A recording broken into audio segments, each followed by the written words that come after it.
Hello, my name is Ben, And my name's Andrew. and we are your hosts of the Too Vague podcast this week. One word, two hosts, stories, trivia, and video games.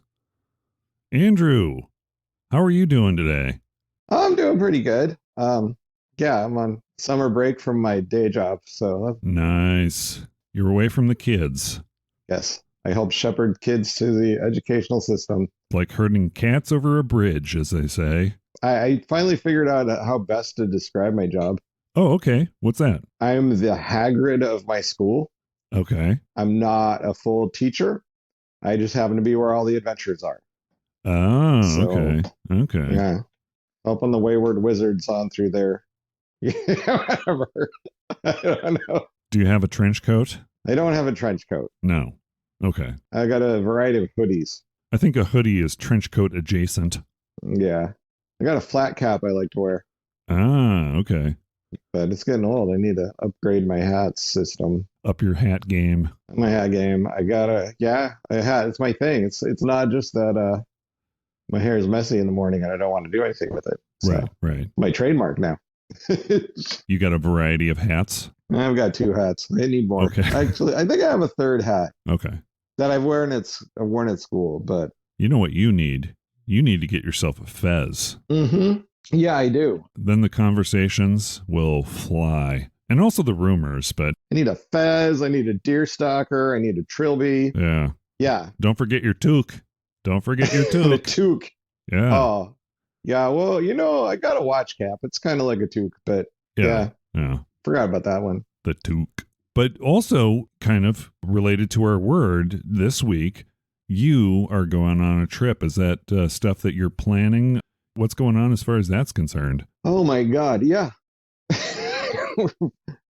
Planning, avoiding planning. No, my in-laws are hosting the whole family for a stay in a villa in Italy. Oh, geez.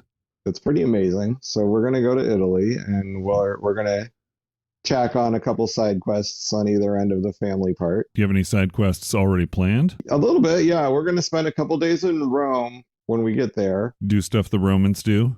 We're going to do stuff the Romans do. We're going to go see the Colosseum. Okay, I thought raping and pillaging was... I'll have to check my notes. But I didn't see that in the Lonely Planet book. No? But, No. Things you must do while you're in Rome. We're in Rome. We're not on the Visigoth tour package. So. Exactly. Excuse me, when's the pillaging begin? We're going to sack Rome. But yeah, you've got the Colosseum. You got some of the big sites. Yeah, we got some of the big sites. Very cool. So we're going to try to do that. Now, of course, Catherine is, let's just say 5 months pregnant. Uh-huh. So okay, we're going to be flexible on our expectations. Gotcha. So it's just going to be you and her and the rest of the Catherine clan. Yeah. Okay. Yeah, I mean, the first couple days is going to be me and her, and then we're going to meet up with the rest of everybody. And okay. Your daughter's not... No, she is. She's going to come. Okay, that's cool. She's going to meet up for the big thing. So, yeah. And then... Does she have her own plans then? Is she going to be like teenage? She's not teenager. She's like college, right? Yeah, she's 22. So... Oh my gosh. Yeah, I know. It's blows the mind. Yeah, so... I remember when Scott Bakula was on Enterprise, and that was like I was out there. Yeah, that's right. And I saw your daughter, and she was like, I don't know, like 1 or 2? Something like that. No, she was closer to 1, yeah. Time flies, man. Yeah, that's right. And Scott Bakula was... Boy, that might have been the first season of Enterprise. That was the first season. I think we made it a thing. It's like one time it was like, you want to catch the Enterprise on television? It's like, no, I'm going to go to Dante's Inferno with my buddy, the drummer from Alkaline Trio, and we're gonna check out all the craziness at the service industry and sex worker night. Sin night. Ooh. Is Dante's Inferno still around, or is it closed down? I mean, it's been 20 some odd years. I don't know. I feel like that one might still be around. Oh yeah. It's been a hard few years, Oh yeah, a lot of places closing down. Yeah.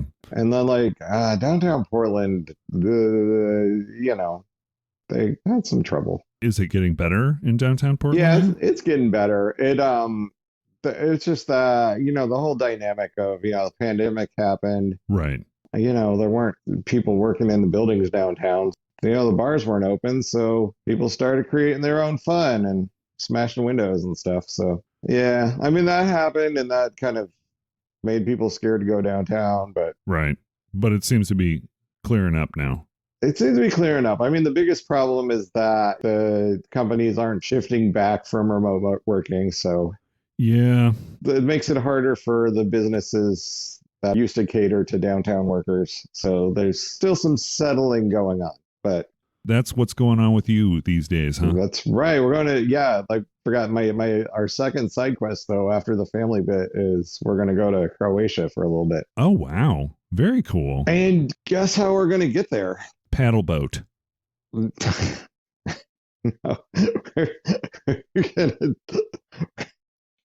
we're gonna take my bitchin' Camaro. No, we're gonna go on an airplane. Which is our word. It's our word. Airplane. With an exclamation point for reasons, but we'll discuss those later. For reasons. That's excellent. I've got some news before we get into the airplane talk. Oh, yeah. Planning on going to a big show in Seattle. I'm excited about that. That's going to be coming up on Labor Day, which is a little bit down the road, but I will be attending PAX this year, so I'm really excited about that. Going to be able to get to check out all the new games and maybe make some friends and possible show guests coming on, maybe doing while I'm there, so that's going to be exciting. Dude, don't let me forget, because I think I know people that go to PAX sometimes. Oh, okay. Yeah, and you can say... Maybe I do. Yeah. I don't know. Or maybe they don't anymore. Who knows? In any case, I mean, just put the word out on your social meds, as it were. Social media. Yeah. I'll be like, go to PAX, hang out with Ben. And yeah. You could be on a podcast. Yeah. In fact, that's, I'm still trying to work out the logistics. I've got a couple of people who are in the media industry, and I'm asking them for pointers on, what to do if I'm there as media as opposed to as a fan. I'm there as both, right? But it's going to be exciting. So I got my business cards already. Nice. I'm kind of trying to focus on that. And so that's my exciting thing. But I will also be taking an airplane. I will not be hitchhiking to Seattle. The preferred mode of transportation to PAX is the unicycle. I think. I don't know. I've been out of the game a while. Last time I went to PAX was 2019 before the pandemic. But airplanes. So airplanes, yeah. Let's talk about airplanes. Did you do anything special to prepare for this airplane episode? Did I do? I watched a few airplane themed movies. Oh, funny you mentioned that, because I did the same. I watched a couple of airplane themed movies myself. I mean, should I list what I watched? I don't know. Do you want to do that first, or do you want to do the definition? It's your call. The definition of airplane? Well, I mean, I think it's a pretty obvious one, right? It is, but some people might not know. Okay. I mean, we still have like flat earthers around. They might not realize but they probably aren't flying on airplanes because you can see the curvature. Yeah. I had a person who gave me a massage once who asked me, I was like, hey, have you heard of this theory? I was like, oh, what? And she's like, the earth is flat? And I was like trying to hold back a laugh. I mean, she was my massage therapist, so I didn't want to laugh at her before the massage. I don't want to be getting a crappy massage. So I was like, oh, yeah. Well, I'm pretty sure, I mean, when you go up in an airplane, you can see the curvature of the earth from the window. So, I mean, and she's like, I've never been up in an airplane before. Like, you might want to do that. Check it out. So maybe do that. Have you heard of this theory? I was like, heard of this theory? Have you heard of this theory that the moon is made of cheese? Is that a theory? Has it been proven? I don't know. I've never been to the moon yet. I think they went to the moon and proved it was made out of rocks. Oh, okay. I think so. Okay.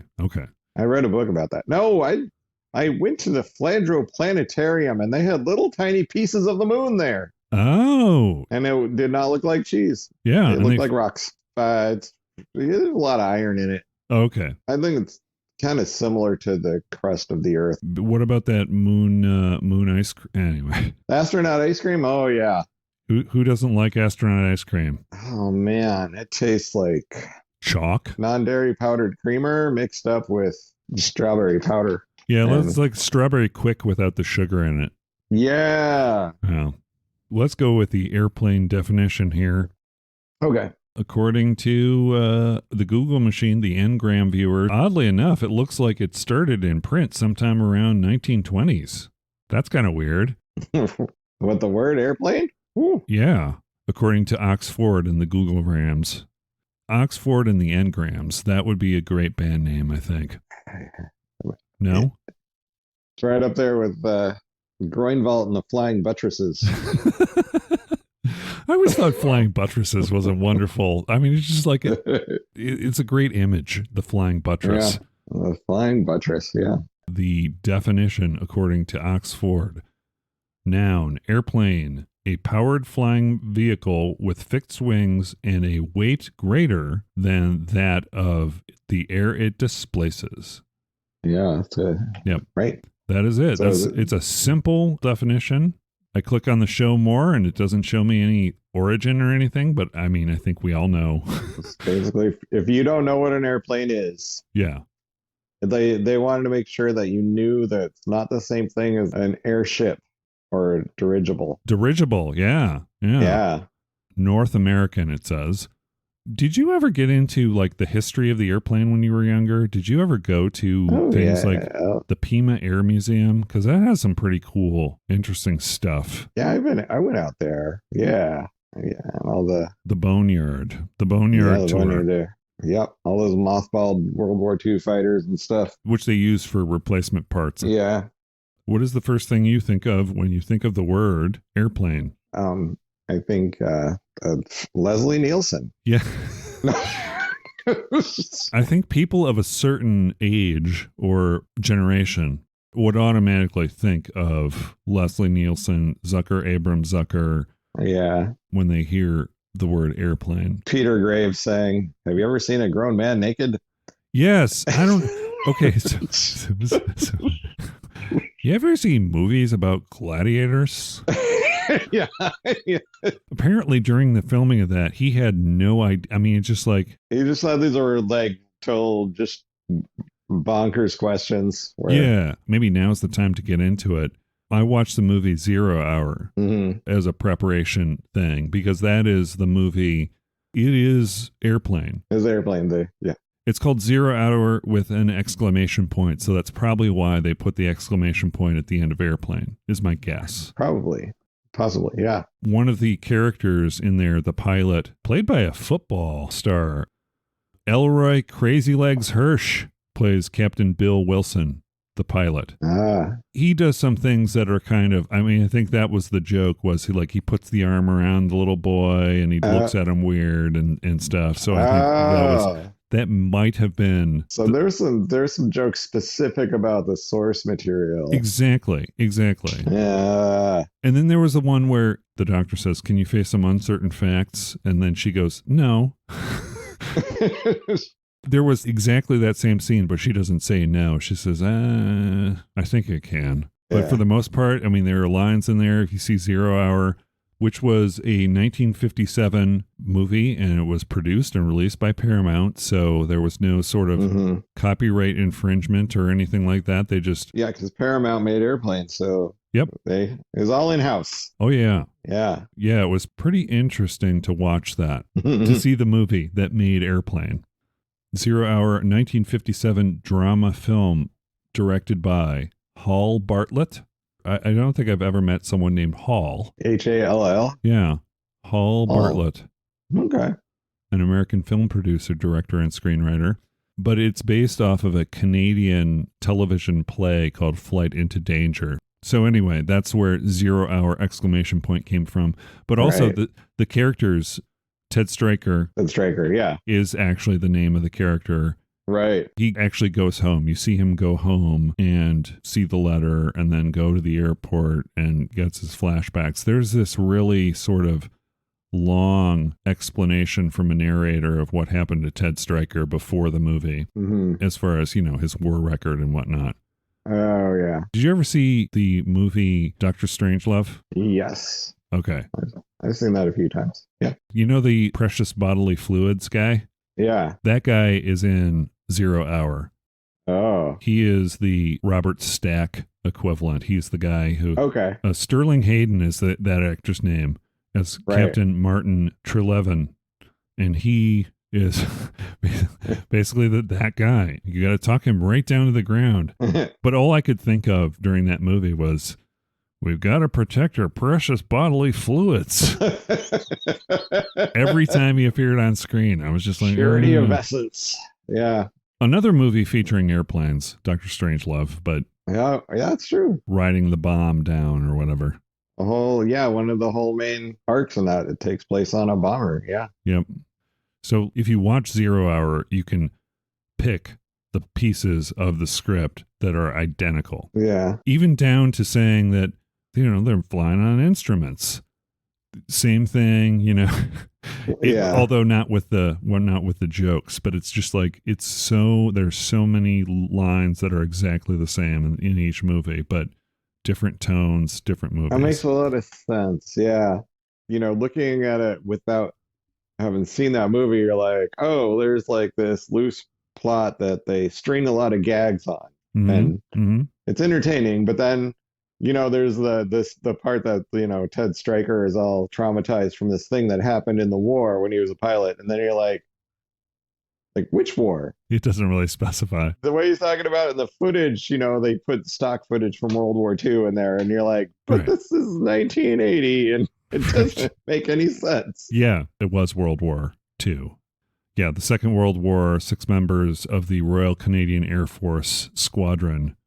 And it all takes place in Canadian airports and whatnot. So it's a Canadian sort of thing. But they can't land in Calgary because of dense fog, caused by the Canadian Rockies, of course. So they must continue on to Vancouver. You know what? The other thing I didn't mention about Airplane, let me just go back really quick. Do you know what the rating of Airplane was? The movie rating? The Blu-ray I got said PG, but I'm not sure about that. It's PG. It was PG when it was released. Yeah. It has boobs in it. It has boobs. It has all sorts of rude and, right these days. Geez, it would be. And I've watched a couple of, those YouTube streamers that watch it for the first time. They're like millennials watching movies for the first time or whatever. And it's just like. I think it's interesting to see some of the jokes and you're like, well, what is this joke? Yeah. The gag where everybody's lining up to slap the wife that's panicking, or shake her around. And is that a scene in 0 Hour? It is a scene in 0 Hour, except that makes sense. Except there were only 2 people. It wasn't a line of people lining up. It was was that scene in 0 Hour, and they were like, "Get a hold of yourself, slap." That makes that joke make more sense. Gives it some context. Now we need to do the simultaneous watch viewing with. They should do the split screen thing. Somebody's got to do that. Oh yeah. Well, it's not actually going to line up too much because no. The soliloquy where she says in the airport, "I can't be with a man I don't respect," that happens actually on an airplane, while Joey is in the cockpit talking to the guy who's acting really pedophile, but not really. Yeah. Now thinking about it, maybe the Crazy Legs Hirsch on some level was, we got to get someone who's a sports legend, so they got Kareem. Fish is the culprit. I love that Leslie Nielsen line. It's like, yes, the passengers, they could have had the meat or the fish. Yes, I know, I had the lasagna. But that whole sequence was exactly the same, except he said, yes, I had the meat. It's entertaining just for the parallels, I think. Just watch it to see oh yeah, that's where they got that from, and that's where they got that from. And it made me laugh just because I was thinking of the different movie parts. Mm-hmm. It's not really a good movie, I don't think, but it's one worth seeing if you're a fan of Airplane. Right. Leslie Nielsen kind of took off for a while after that movie, right? As far as, his Police Squad days. And that was also Zucker, Abrams and Zucker. Yeah.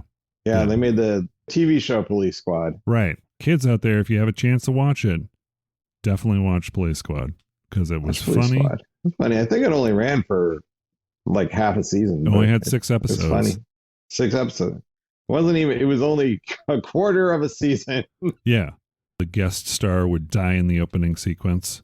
A lot of people say that the joke a minute thing was off-putting to audiences for some reason. Mm-hmm. But I loved it. I thought it was wonderful. It was a wonderful show. Oh my gosh. I remember one of the, ending scenes of Police Squad, they end it with a freeze frame, except for it wasn't actually a freeze frame, just everybody stopped moving. Yeah. And there's one where Leslie Nielsen's like pouring coffee and just keeps pouring and the cup overflows. Yeah. With a freeze frame. Right. They had other ones with different, scenarios where certain elements were actually moving around and everyone else was freeze framing too. It's like, right.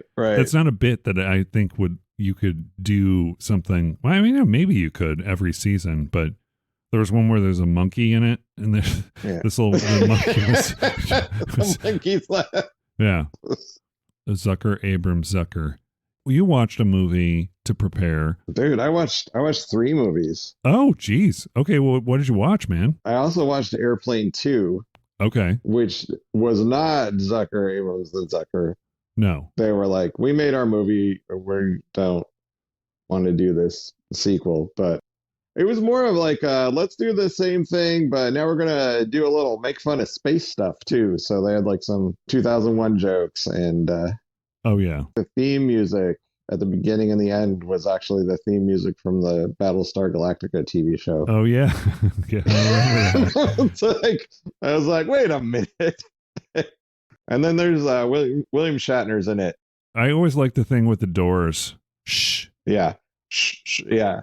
So like he really rips on all of the sci-fi, stuff. And yeah, there's this one bit where he has this brilliant little soliloquy where he's just sort of like, what are all these blinking lights for? They just keep blinking on and off and random. Blinking and just flashing and... Yeah, can you just get them to blink and flash in a specific order?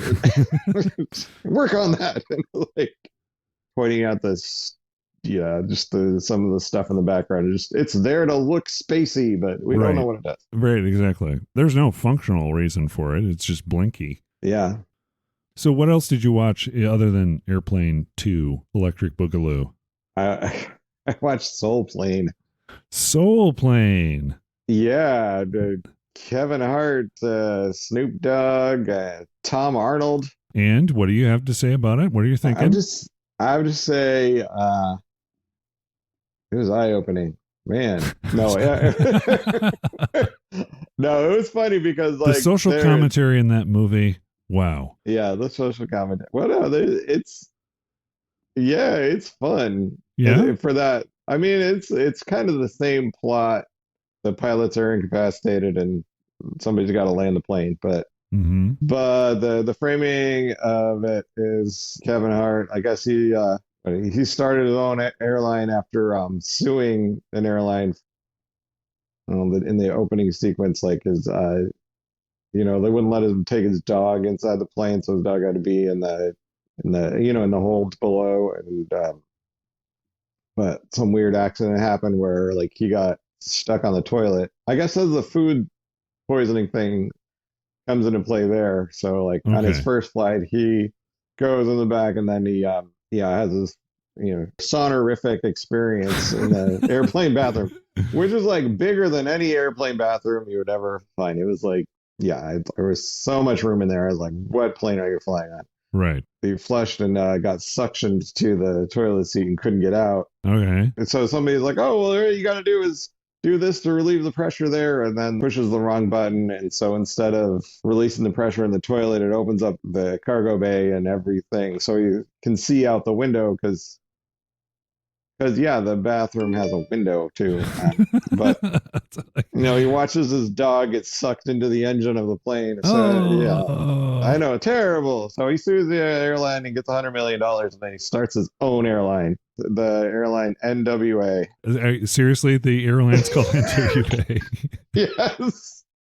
And like it's their first flight, and they're going from Los Angeles to New York, and pilot is late, and he's like, there's this thing about like how it's his cousin is like his business partner and was the guy that was in charge of hiring the pilot. He's like, "Where, man? There's only two black pilots in this country. What of them's working for Puffy?" And he's like, "How did Puffy get him?" But yeah, and then the captain comes in as Snoop Dogg. His character fits his image, and rolling in late and stoned.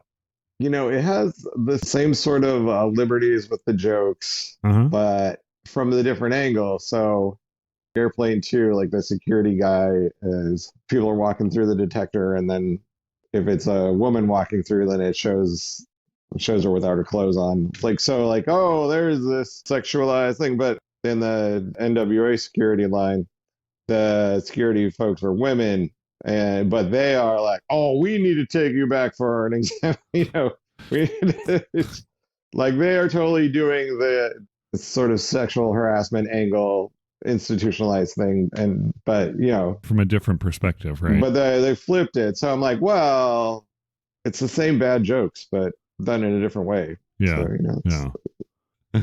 Okay, I like this one. Soul Plane is like seeing an uncomfortably unfunny stand-up comedian routine acted out and stretched to a feature-length film. Is that being too harsh, you think? No. I don't think it's too hard. But I also don't think anybody involved. Are the bits funny? Is it comparable to Airplane? They both take place on airplanes. Okay. That aside. That aside, I'm like, I'm at a loss for words. It was an experience.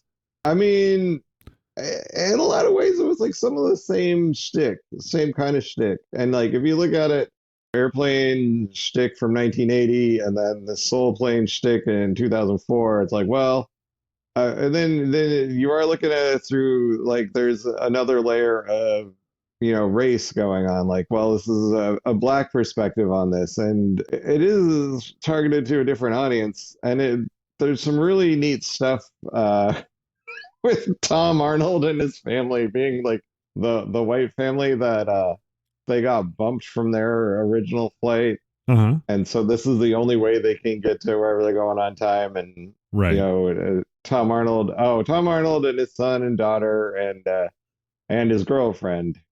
But so there's like this whole like thing of them feeling like painfully awkward about, oh my gosh, this is like how are we going to negotiate this situation where the different seating sections, instead of like first class and then coach, it's like high class and low class. So so their seats are in low class. So it's different. And so like the low class section is kind of like a bus. Oh, okay. Like it's got some poles there to with the things you can hang on for standing, and then like the overhead bins are like lockers. Okay. So you have to like put in a quarter to open it up to be able to put your stuff in.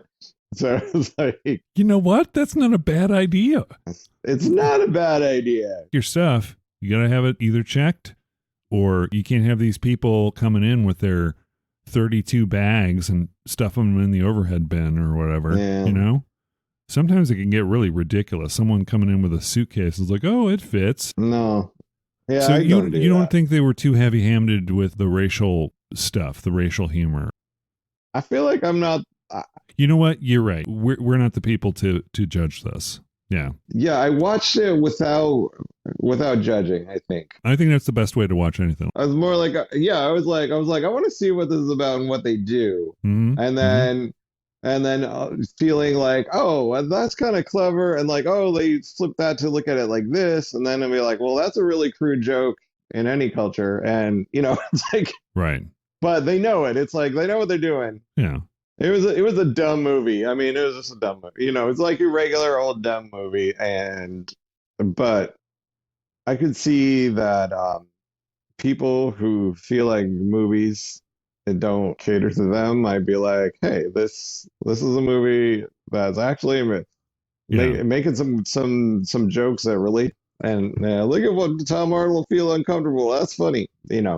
The movie that I saw was a Samuel L. Jackson movie 2 years after The Soul Plane. I saw Snakes on a Plane to prepare for the show.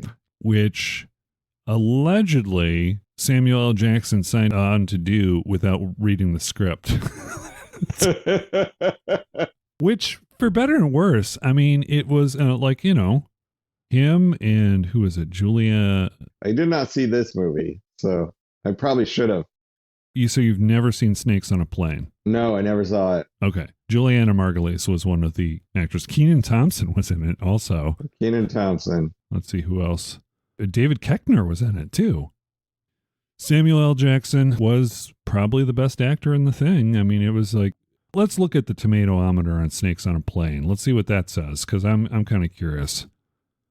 I know this was before Sharknado, but it's like that kind of movie where the whole premise is just so ridiculous. Yeah. There's a guy who's going to testify against this crime boss in LA, and he's flying from Hawaii to LA to testify.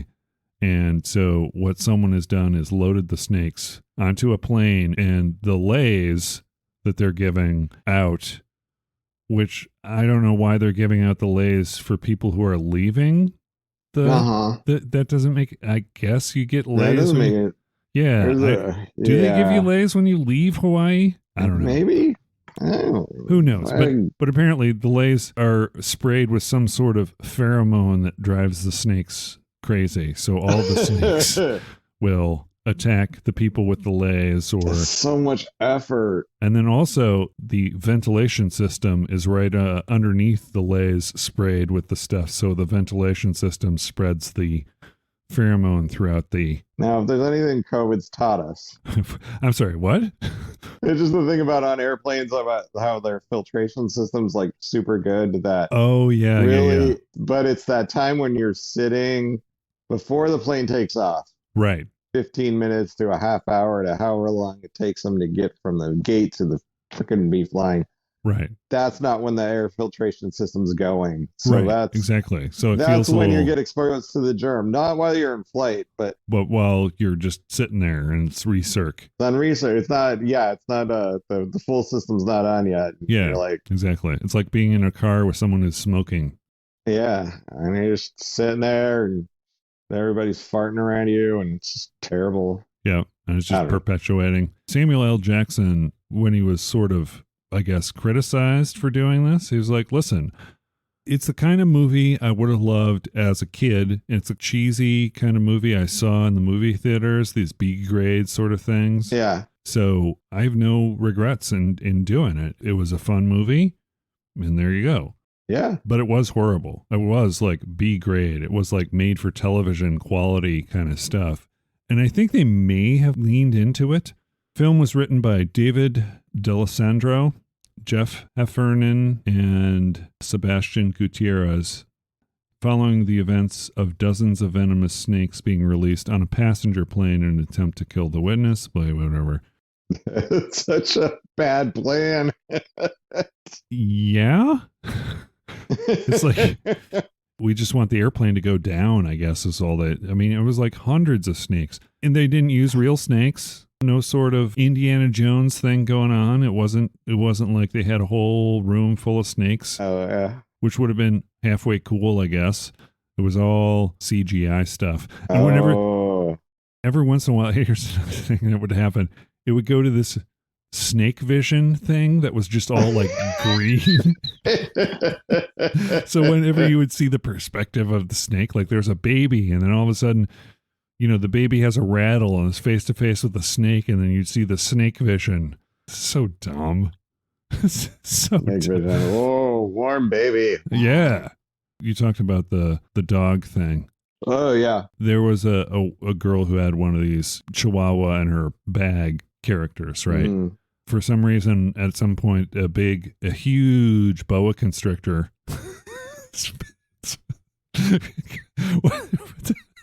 it somehow got into the light on the top of the plane, like through the light. It broke, and then he fell, and the guy was trying to get back up to the top of the plane there was like a spiral staircase going up to like a first class area. Oh, yeah, the lounge. Ooh, yeah. This really arrogant prick sort of dude. He throws her dog to the boa constrictor that just eats it. And then she pushes him, and the boa constrictor, sensing the tension between the lady and the guy, starts constricting him and eating him. So the guy who fed the dog to the boa constrictor got his just desserts, I guess. It's such a dumb movie. It was fun in how dumb it was, but yeah, there are video games like that where the story is so dumb or like a premise is so silly. Mm-hmm. And we'll talk about this when we get into our video game section. Oh, you have to just see it to see it. Yeah. I don't know where I stand on that with Snakes on a Plane, personally, because I never liked those Sharknado kind of ridiculous, like, you can say that about Tremors, but Tremors was sort of it was a fun action movie. But this one, it was just like the premise was just too ridiculous. Too much. Yeah. Do you have any interest in seeing Snakes on a Plane? Not a whole lot. Oh, wow. I am surprised. Okay, so the audience score is lower than Soul Plane, 49%. But 49%. The review score, it's fresh. It's 69%. 69%. People want to see Samuel L. Jackson. There's some truth to that. I mean, Samuel L. Jackson being Samuel L. Jackson, just for that, it's fun. But I mean, saying that, oh man, this smells rotten. Here, smell it. It's like that kind of thing. Why subject people to that if they, well, anyway, my last words on Snakes on a Plane. Mm-hmm. If you like B-grade, cheesy, ridiculous movies, something like Sharknado or something, like Piranha, teetering on the parody / horror kind of thing. Yeah, maybe seeing Snakes on a Plane will be fun if you like the actors. So, I mean, I wouldn't recommend it as one of the movies you have to see. No, it's like one of those movies that you see with friends to, like, let's watch this. It's going to be stupid. There, exactly. And you have fun and you enjoy it, and yeah, you make fun of the movie as you watch it. And if you're in the mood for kind of that, but I mean, yeah, Andrew, we're going to talk brass tacks here. I don't have much time left. There are things out there that you should see. Why go for something that's like, keep it low on the list? I'm not going to have let's do a movie watching night and we're going to watch Snakes on a Plane. No. But if somebody invited me to that, I might show up. A Snakes on a Plane viewing party? A Snakes on a Plane themed party? Now that would be an excellent theme for a child's birthday party, wouldn't you say? You know what? Yeah, it would be great. No, okay. 20-year-old me would totally watch it with my college roommates. But today me would be like, if we start this after 8, I don't know. My 20-year-old me would not see this movie in theaters. My later, I don't have anything to do right now, let me just see what's on the television me. Maybe. Mm-hmm. Right. It's just like, well, let me see what all this hype is about. But so I guess don't see it unless you like things that are campy and weird and don't expect anything other than just a fun time kind of movie. Yeah. Right. If there was ever a poisonous animal that was on a vehicle, I'm still going with platypus on a dirigible or maybe on a hovercraft. Platypus is on a hovercraft. Platypuses. Yeah. They've got those venomous spikes. It doesn't kill you. It just makes it really painful for like weeks. Like, who did this? It's Lord of the Flies. It's kind of like got that sort of thing where everyone's getting panicked, but they're also very irritable because they're all in pain from the platypus. Anyway, I actually saw another airplane themed movie. Oh yeah, airplanes play a part in the local art house movie theater here in honor of Tina Turner's passing. Played Mad Max Beyond Thunderdome. Yes, we don't need another hero. So I mean, I saw that, and so there's some airplane action in there.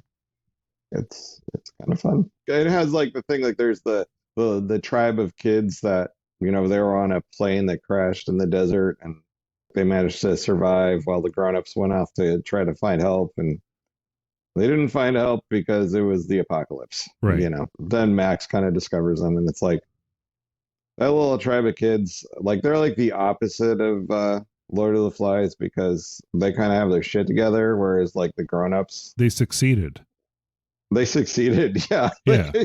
They're like they're trying to build a good world again, whereas over in Bartertown, it's all a mess. Yeah, exactly. Yeah, Mad Max. It was interesting because I was like, oh yeah, the Bartertown's run on pig shit. There's a lot of pigs in this movie. George Miller went on to make Babe. And Babe, Pig in the City. Coincidence? And then he made Happy Feet. And then he went back to make another Mad Max movie. It's like, let's trace this here. I've never seen Lorenzo's Oil.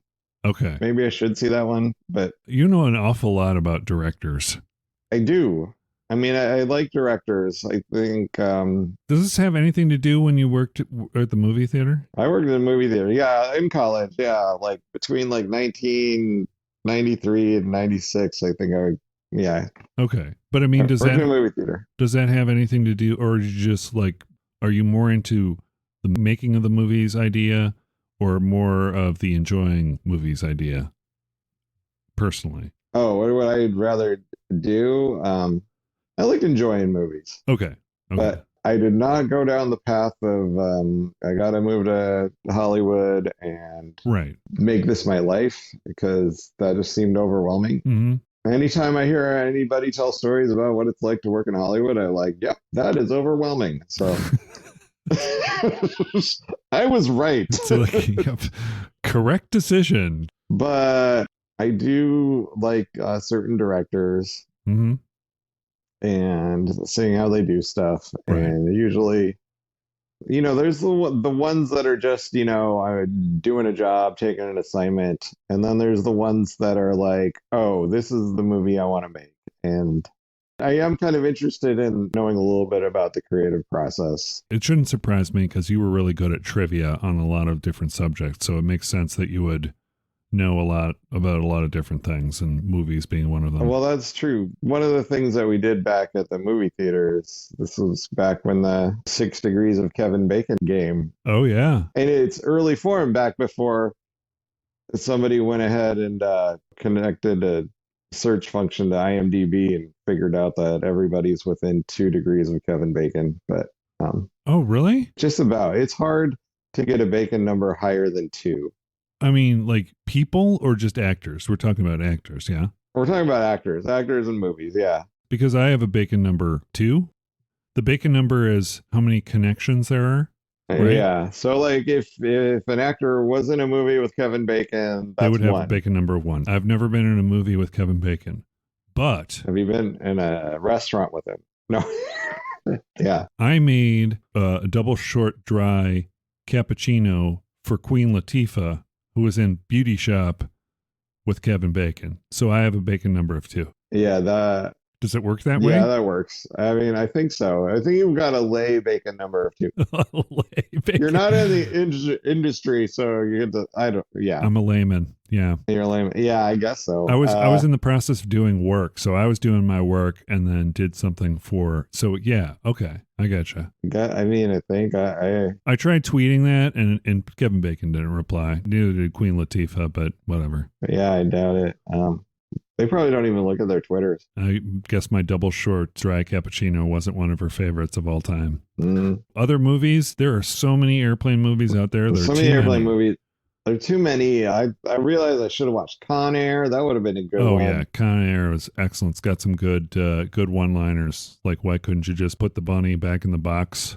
Yeah. Just put the bunny back in the box. Good cast, too, on that. Yeah. John Cusack was excellent. I should watch that one again. That was a good one. Colm Meaney is in it. Oh, Colm Meaney. Chief O'Brien. Yeah, Chief O'Brien. For people who don't know, whose car gets dragged behind an airplane. A sports car gets dragged behind an airplane. Damn. In the movie. Anyway. It's like, that looks like my car. Yeah, Con Air is a good one. There's the obvious Top Gun. Could have watched that, or the new. Did you ever watch the new Maverick one or no? No. I didn't either because I don't have much time left. I guess there's Air Force One. I didn't Oh, watch that one. oh man, Air Force One. I love that movie. I never saw it. I don't know why I never saw it. Oh my gosh. I saw this on David Letterman. It's not Air Force One. It's called The Ass Kicking President. The Ass Kicking President. That's what it is. The Ass Kicking President. See, that'd be worth watching. Yeah. Yeah. Gary Oldman is the villain in it. He always plays excellent villains. It was a lot of fun. That was one of those movies where it was a lot of fun and I would recommend it. Glenn Close is the vice president. I mean, it's got a lot of good actors in it too. So, Did you ever play flight simulators when you were younger, or get into a flight simulator or anything like that, or no? Does a River Raid count? I don't think River Raid counts. No, Atari 2600. By the way, fun fact: I had that Activision patch. I got that. I got the Activision patch for that one. Nice. Did you ever get any Activision patches? Activision patches? No. Do you know what I'm talking about? No, I don't know that now. You know how they have now achievements that you can unlock? Yeah. Well, back in the Atari 2600 days, one of the things that they did was in their instruction manual, also a relic of the past, an instruction manual. What's that for? Oh, yeah. At the back, it said, if you get this score or higher, take a photo of it and send it to us, and we will send you this patch. So it's like an iron-on patch. And it was themed based on whatever game it was. Sweet. Yeah. I had Keystone Capers patch. I had River Raid. I had Space Shuttle, the Space Shuttle game. Did you ever play that? Speaking of airplanes, sort of Space Shuttle is sort of an airplane, I guess. It's an airplane half the time, or, when it's coming down. Shuttle. Yeah. Yeah. When it's coming down, it's a... Boy, did I? Boy, I can't remember if I played the Space Shuttle game or not. It's such a ridiculous concept, especially on something like an Atari 2600, where it's a space shuttle simulator. So then they had to have all the little flip switches that they could be different things that you do, like the flaps and whatnot. It was very, very basic, but I did get that sucker down. I landed the space shuttle. That's all you had to do to get the patch. Shuttle. Actually, you had to land the space shuttle successfully. Because there's one of two outcomes that you get in that game. Either you land the space shuttle successfully or you crash the space shuttle. Those are the two things. But no flight simulator stuff for you. I don't think so. I don't. I'm just trying to remember. I remember flight simulators being around. I might have tried one once, and it was like just not my bag, just not my thing. I think so. I think that's what happened. Yeah. There was a jet one. What was it called? Sega in the arcade. It was like a kind of like a Top Gun sort of game. No, wait. I played one of those in the arcade. I remember something. It's cool. Afterburner? Afterburner. You got it. You ever play Afterburner in the arcade? I think I did. Yeah. Yeah. At my arcade, they had a sit-down version that did the rotating and stuff. It was very high-tech. Ooh. You couldn't do the loop-de-loop. There was the urban legend that, you can make it so it actually goes around and does a loop. I was like, I don't think so. That sounds like something 8th graders tell 7th graders. Exactly.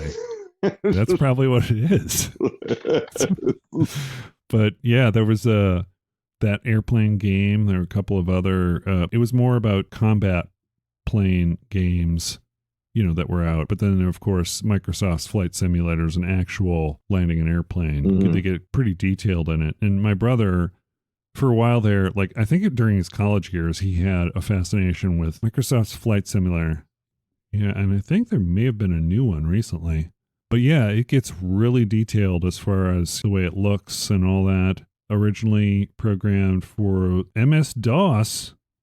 Mm-hmm. For those of us who are old enough to remember MS-DOS. Oh, yeah. First release date, November 1982 is what it says. Yeah. But that predates DOS, I thought. But anyway. DOS. Got to put in the boot disk. IBM PC-DOS was introduced in 81, so it's around the same time. You can get really detailed with the equipment as far as piloting a plane. You can get the flight stick, you can get the rotor. I mean, you can get all sorts of stuff, and it's really expensive. But I can see the appeal to that.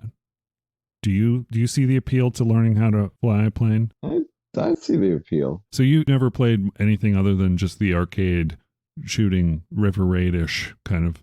Right. Yeah, no, there was like one, what is it though? Was it, I want to say, was it called 1942? Yeah, they have a whole bunch of 1942 games. Capcom has that license, and like 1942, 43, 44. I mean, seriously, they just add a year. Those are what's referred to as shmups, which I think is shmups. Yeah, shoot 'em up games. Shoot 'em up. Yeah, I don't use that term. I just say side-scrolling shooter. But they're also referred to as bullet hell games. Bullet hell. Yeah. Okay, yeah. Because most of what you do during the game, it's less about the shooting and it's more about the dodging, because they have all the complex patterns. And I do like those types of games. Yeah, that's a good one. Not being entirely video game savvy brought up an excellent one. 1942 and 90, that whole series. Yeah. Yeah, I remember that. See, I'm just like, remember, what were the ones that I used to play at the pizza place? Yeah. Back in, Peter Piper Pizza.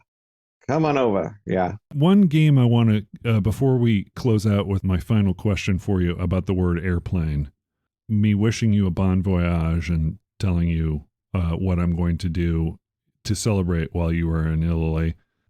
The game that I want to talk about, this is part of my celebration of as you're going to Italy.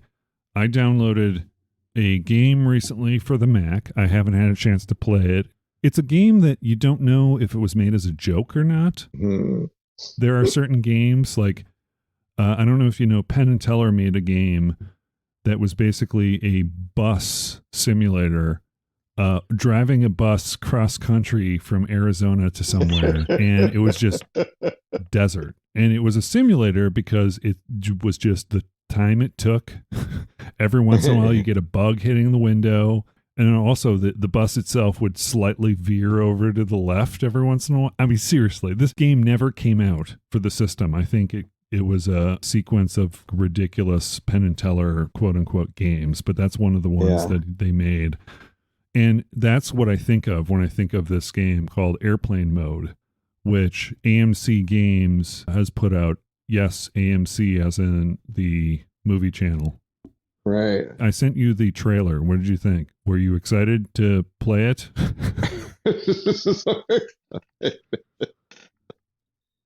Oh man. So that's a no. Yeah. So it's like no. Well, I mean, what do you think? I don't know if I even watched the trailer, but oh, okay.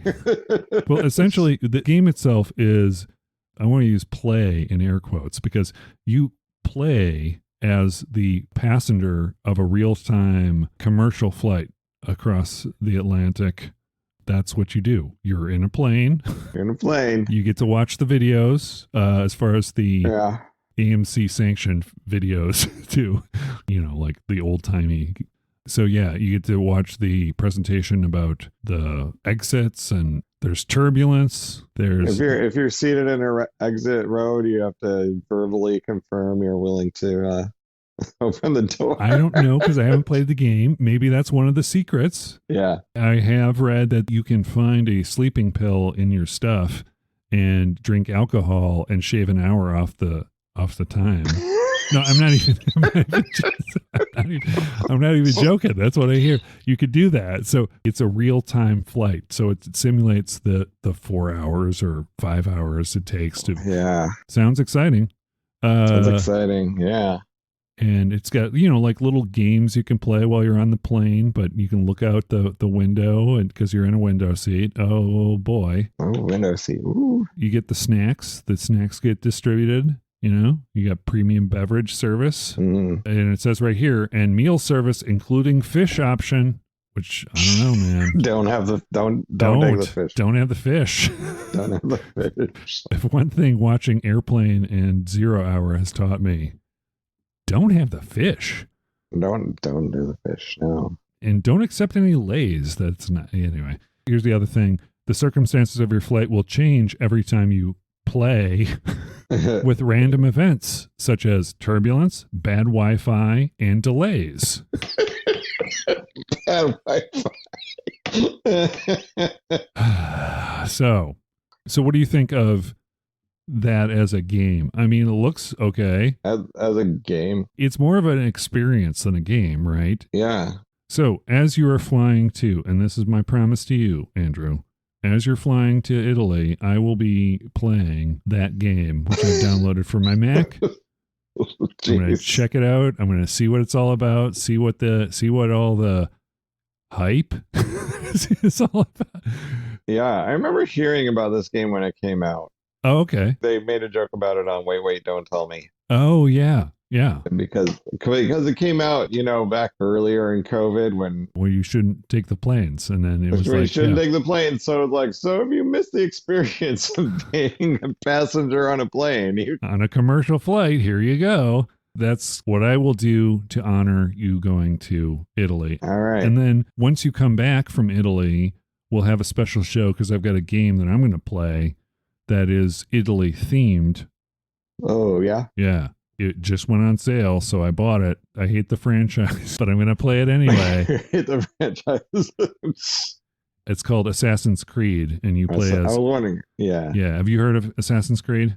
I've heard of the franchise, yes. And so they all sort of take place at a different time or... time period. Most of them do. This is the one that takes place in Italy. I tried playing the first one, and there's a little mechanic that bugged the crap out of me.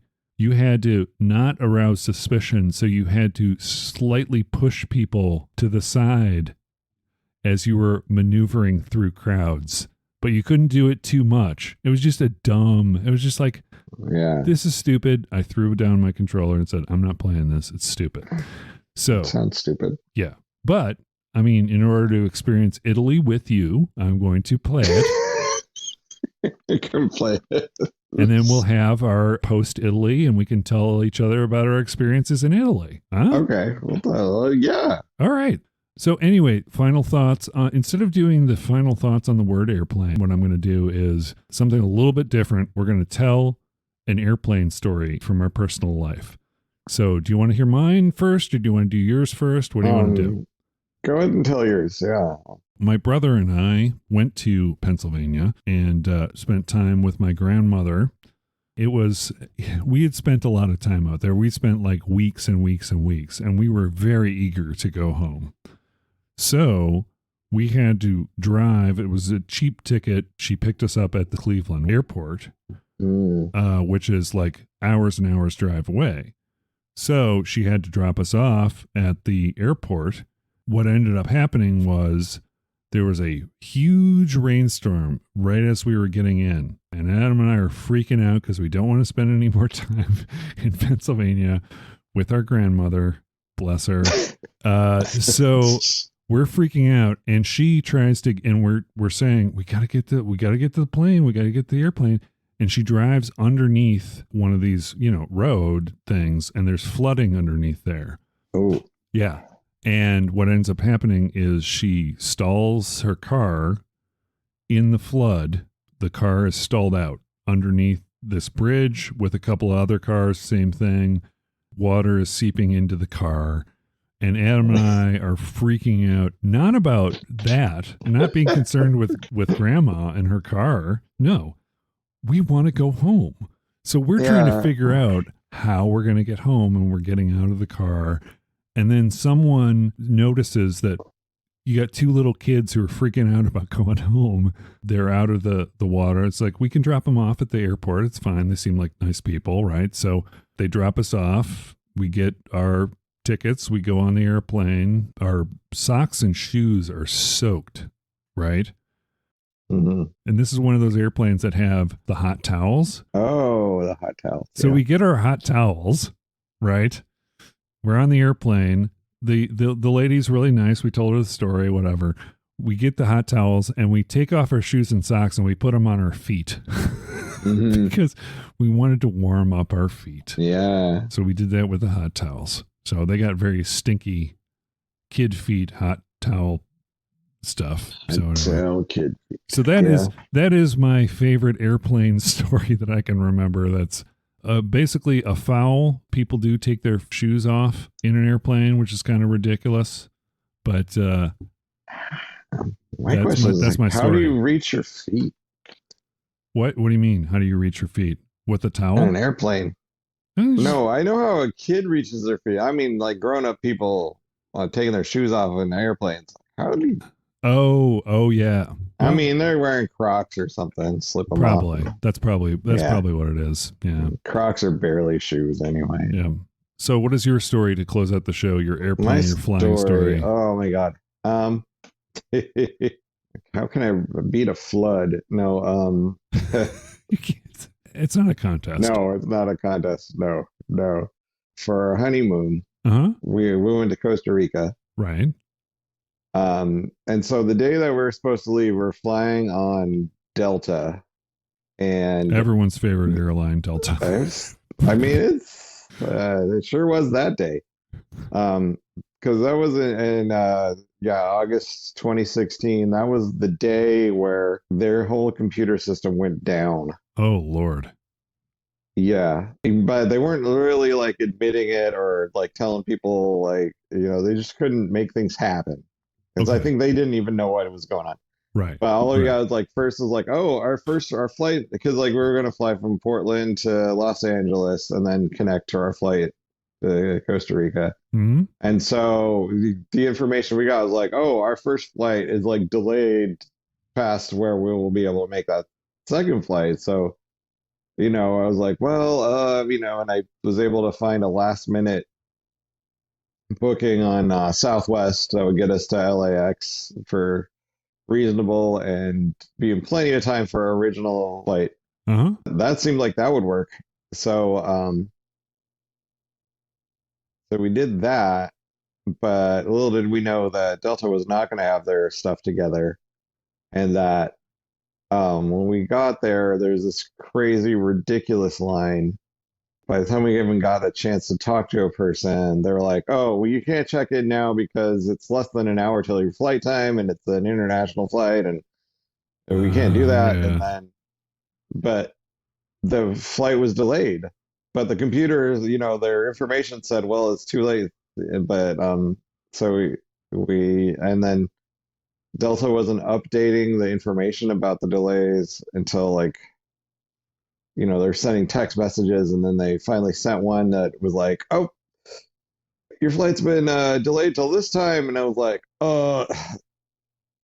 I've got 3 minutes to tell that lady to let us in. Right. Right. So, so I was flustered and in a rush and go through, and when I get flustered and in a rush, sometimes my voice gets a little louder and I talk faster. Okay. And the woman was like, sir, I cannot help you if you're yelling at me. And I was like, oh, you're so right. And so I calmed down, and then she helped us out and got us through. She was like, you're just gonna have to gate check your bag, and so right. She got us through security. We got over to the gate, and then it was probably like another 4 hours before our plane left. But you only an hour left. Geez, man. Yeah, I know. Like we can't check you in now because you're 2 minutes past this time. And like, what? And yeah, you know what? So it was insane. If there's anything worse than hours and hours on an airplane, it's hours and hours in an airport, I think. Oh yeah, and like there were so many. Everybody in that Delta terminal was like there for hours and hours. Yeah, and it was getting later and later, and you could almost hear the pink ooze from Ghostbusters 2. Oh, just building up in the ducts. Yeah, the mood slime. Yeah, the mood slime. Yeah, and that. Oh, yeah. I think somebody like started throwing punches. Oh boy, yeah. But I was like not really able to follow stuff. I was so exhausted. But then finally you got there and everything was cool. Yeah, I mean, we got to get on our airplane, and then I think it took a long time for us to be able to take off. Right. But then once we got there, everything was fine. That's cool. I don't remember anything about the flight. I don't remember anything after we sat in our seats. I think I just fell asleep, and then in the morning we got there, and yeah. our driver was like, "You guys are so late." I was like, "I don't know." Talk to Delta about that, because yeah, I know. Obviously, yeah. I mean, that's why do you lead with that? Anyway, okay, but yeah, that's your. That's my story. I think, as far as anyone who's been on an airplane ever, probably has some sort of airline story. I mean, it's one of those things that I think is nearly universal. Yeah, my big lesson from that was the woman telling me, "Sir, I can't help you if you're yelling at me." Yeah. I mean, that was like that like moment of clarity. It was like she said it so calmly, and I was like, "Oh, you're so right." Yep. And I try to remember that. Does her floating head ever appear on your shoulder, saying, "I can't help you if you no." Sort of.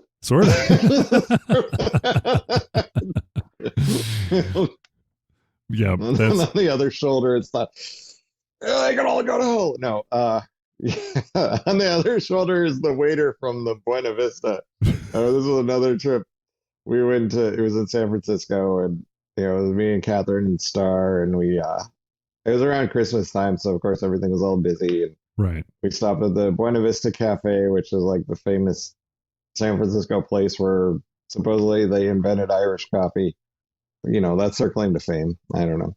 But so we went there. Their claim to fame is the place where supposedly Irish coffee was invented. Yeah, at least the American version of Irish coffee. Right. Yeah.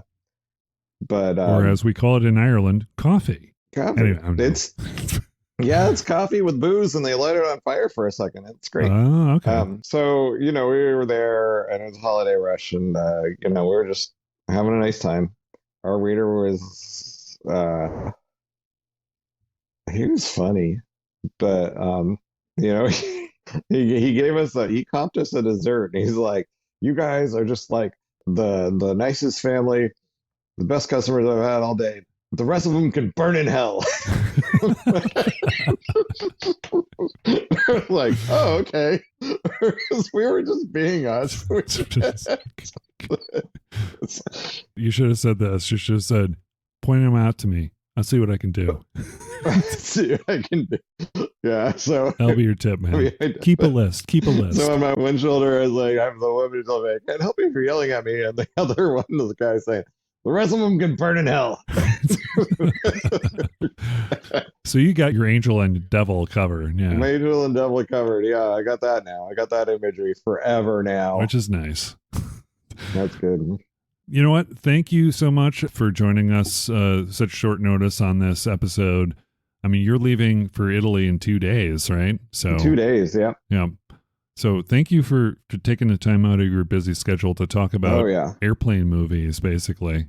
I think that's pretty much all we talk about was airplane movies and airplane video games. But yeah, there's a lot to talk about with airplanes. I think we should do an episode at some point on the word pilot, because that would encompass more things. Yeah. But in closing, one thing I wanted to say was one of my favorite quotes. This airplane quote is from a movie about submarines. So from Hunt for Red October. Oh, okay. where Jack Ryan is on the airplane and he says, "I can never sleep on the plane. Turbulence." And then the flight attendant says, "Pardon?" And he goes, "Turbulence. Solar radiation heats the Earth's crust. Warm air rises, cool air descends. Turbulence. I don't like that." So there you go. And on that note, thank you for joining us on this week's episode of the Too Vague Podcast. My name is Ben. My name's Andrew. And we've been your hosts. Have a wonderful night. Bye. Vaya con Dios. Arrivederci.